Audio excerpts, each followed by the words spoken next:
surah Al-Fajr. Untuk menjelaskan surah Al-Fajr teman-teman, saya akan susunkan beberapa amal yang sangat ditekankan di 10 awal Zulhijjah. Puncak daripada amal ibadah di sini adalah ibadah haji. Karena ibadah haji dikerjakan dari tanggal 8 Zulhijjah sampai 13 Zulhijjah. 6 hari ini adalah 6 hari ibadah haji.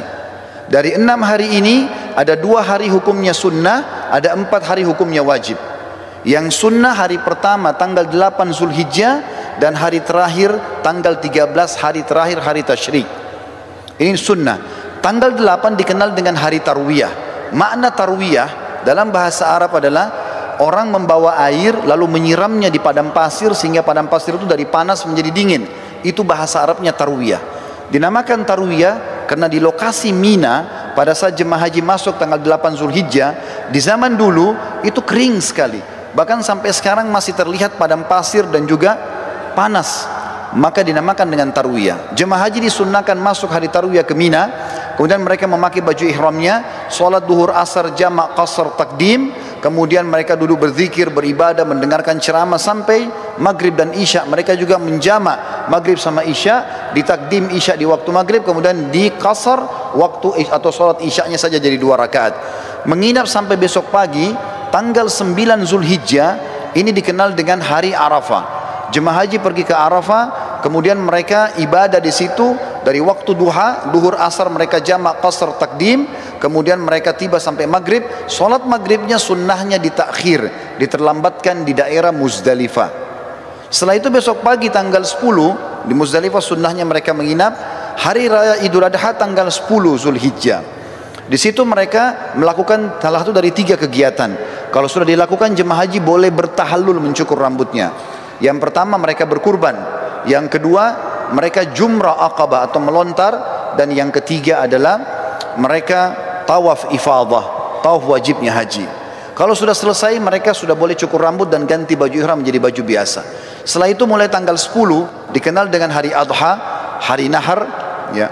Itu kemudian mereka nginap di Mina sampai tanggal 12. Kalau mau nafar awal, yang pertama meninggalkan dulu ya, bisa keluar dari Mina setelah itu menyelesaikan haji, atau kalau yang mau nafar thani tetap tinggal sampai tanggal 13-nya.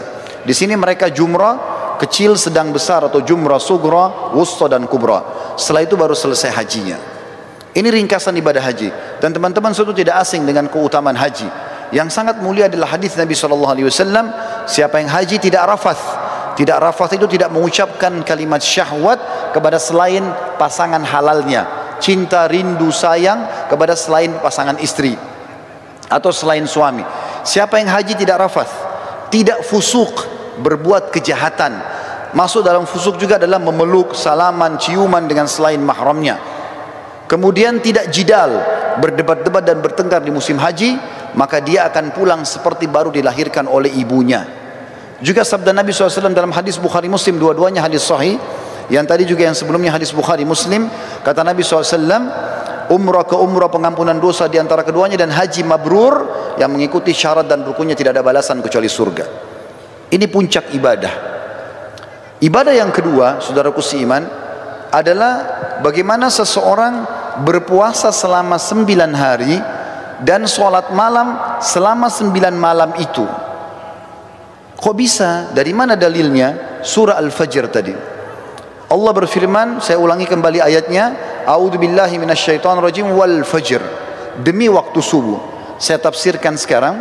Waw ini teman-teman dikenal dengan waw kasam dalam Al-Quran atau dalam bahasa Arab. Seperti kalau kita mengatakan wallahi, demi Allah.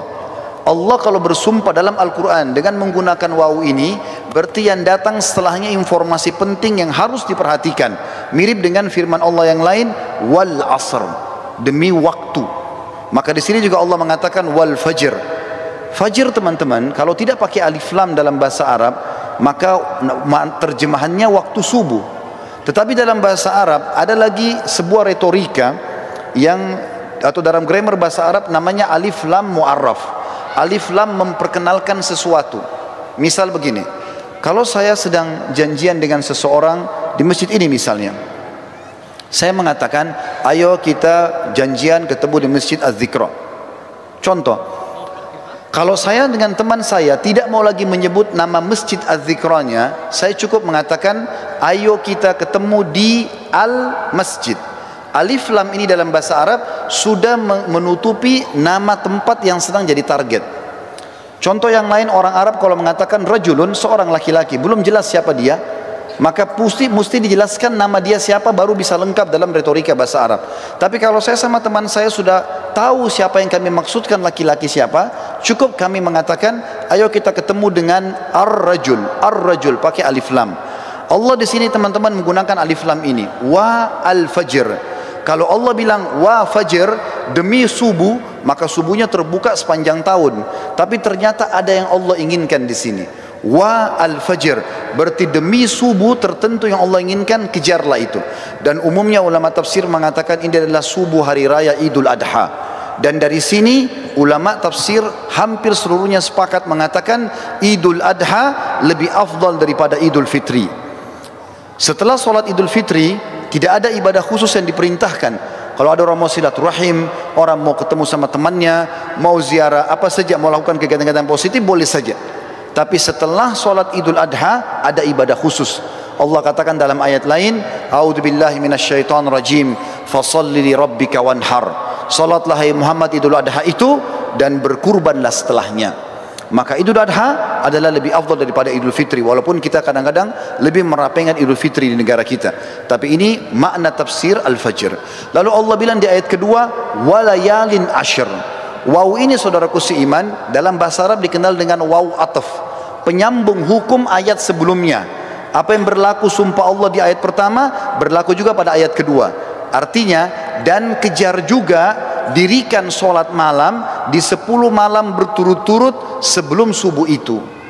Berarti di sini teman-teman sekalian, Allah Subhanahu wa taala memerintahkan kita untuk menghidupkan malamnya ya di 10 awal bulan Zulhijjah. Sementara ibadah puasanya tadi yang saya katakan diambil oleh para ulama dari hadis Bukhari, kalau amal-amal soleh lebih baik daripada jihad, dan termasuk amal soleh adalah puasa mutlak namanya. Kemudian Allah tekankan masalah haji di ayat ketiga, wasyaf'i wal watar, dan fokuslah ibadah di tanggal 8 dan tanggal 9. Maksudnya 8 hari tarwiyah tadi dan 9 hari Arafah. Saudaraku seiman, di sini berpuasa dan juga sholat malam dianjurkan karena ada surah Al-Fajr tadi. Ibadah yang selanjutnya yang sangat ditekankan adalah berkurban. Dan ini diikutkan dengan sholat Idul Adha sebelumnya. Sesuai dengan firman Allah SWT, fasholli li rabbika wanhar. Salatlah hai Muhammad Idul Adha dan berkurbanlah setelahnya. Lalu setelah itu masuklah ibadah-ibadah umumnya yang diperintahkan di dalam agama kita yang kita bisa kerjakan. Tapi yang kita ingin simpulkan teman-teman sekalian, setiap amal yang kita kerjakan dari awal Zulhijjah sampai akhir atau sampai 10 Zulhijjah itu akan mengalahkan pahala jihad. Oleh karena itu jangan disia-siakan. Perbanyaklah amal soleh, dirikan solat malamnya, puasalah siang harinya, lalu persiapkanlah hewan-hewan kurban yang terbaik akan kita kurbankan nantinya. Para sahabat ridwanullahi alaihim, mereka berkurban dengan cara membeli domba-domba mereka 6 bulan sebelum Idul Adha, lalu mereka sengaja menggemukkan kurban tersebut, lalu kemudian mereka menyembelihnya di Idul Adha karena diberikan untuk Allah Subhanahu wa taala. Berhubungan juga dengan masalah ini, sebelum saya menutup khutbah ini, perlu ditekankan tentang masalah Idul Adha. Selain sholat yang sudah masyhur 2 rakaat yang kita kerjakan dengan khutbahnya, tapi kurbannya yang perlu digarisbawahi. Kurban ini teman-teman terdiri dari 3 jenis hewan yang sudah masyhur, kambing sama domba umurnya setahun minimal, kemudian sapi kurang lebih 2 tahun, dan unta minimal 5 tahun.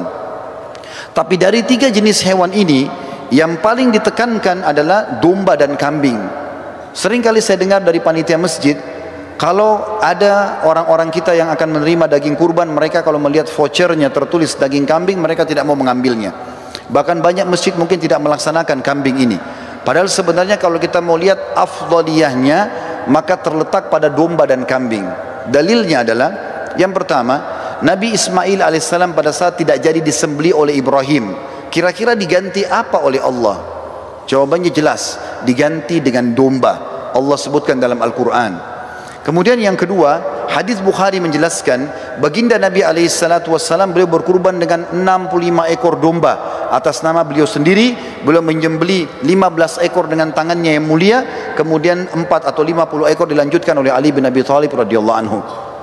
Berarti memang domba ini adalah hewan yang sangat dianjurkan, dan termasuk sunnah Nabi SAW selain menyembelihnya juga memakan sebagian dagingnya. Beliau pada saat selesai berkurban, beliau mengatakan, idrib li sahma, kosongkan atau lowongkan untukku sebagian daging tersebut. Maka Nabi SAW pun mengkonsumsi itu. Dan kambing ini teman-teman sekalian, sebagai penutup dalam khutbah kita, adalah hewan yang kalau dimakan dengan diniatkan ini adalah perintah agama, bisa mendapatkan pahala. Yang pertama, dalilnya adalah hadis Bukhari menjelaskan Nabi SAW sangat gemar memakan paha kambing. Jadi kalau ada persepsi mengatakan kambing itu adalah hewan atau makanan orang Arab, ini keliru. Tapi dia adalah makanan umat Islam, karena memang Nabi SAW sangat gemar dengan paha kambing. Yang kedua, berhubungan dengan dalil ini adalah akikah. Kita tahu setiap muslim kalau punya anak laki-laki, sembelih 2 ekor kambing. Kalau anak perempuan 1 ekor kambing. Ini berlaku baik itu muslim Arab, baik itu muslim bule, baik itu muslim dari Afrika, baik muslim dari Asia Tenggara atau orang Melayu, sama saja. Anak laki-laki 2 ekor kambing, anak perempuan 1 ekor kambing.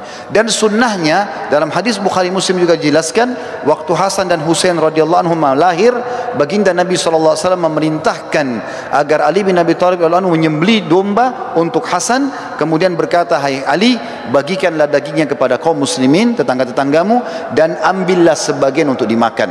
Sunnahnya membagi sampai 1/3. Berarti di sini teman-teman, kambing itu domba dianjurkan untuk dimakan, karena dalam akikah tidak bisa diganti dengan hewan lain. Dan yang ketiga adalah Idul Adha, di mana sudah saya jelaskan tadi, kalau Ismail AS digantikan oleh Allah dengan domba, begitu juga Nabi SAW menyembelih dengan domba. Tentu menyembelih sapi boleh, menyembelih unta boleh, tapi kalau kita mencari afdaliyahnya, maka kita akan melihat dalil-dalil ini menunjuk atau mengerucut kepada kambing. Semoga bisa